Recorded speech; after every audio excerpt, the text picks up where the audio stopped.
সবাই বন্যা দেখতে বেরিয়েছেন এবং ভয়ঙ্কর একটি বন্যার দৃশ্য।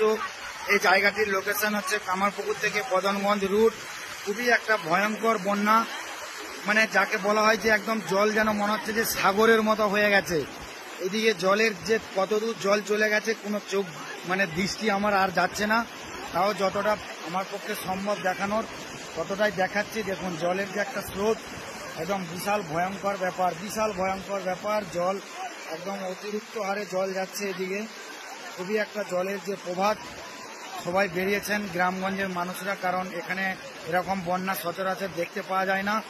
এদিকে যদি দেখানো হয়, এদিক থেকেও কিন্তু প্রচুর জল আসছে, একদম প্রচুর, মানে একদম কিছু বলার মতো নয়। মানে এত বন্যা এখানে সম্ভবত দেখতেই পাওয়া যায় না সচরাচর। এদিকটা কিন্তু অনেক দূর চলে গেছে, ওই যে গাড়িগুলো দাঁড় করানো আছে অতটা পর্যন্ত কিন্তু জল, একদম জল, বিভৎস একটা সিন।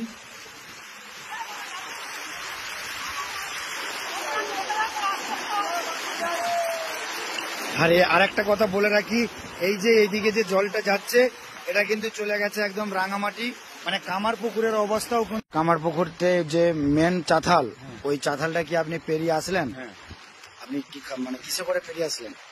পায়ে হেঁটে। মানে কিরকম টান ওখানটা দেখলেন? জলের স্রোত কিরকম?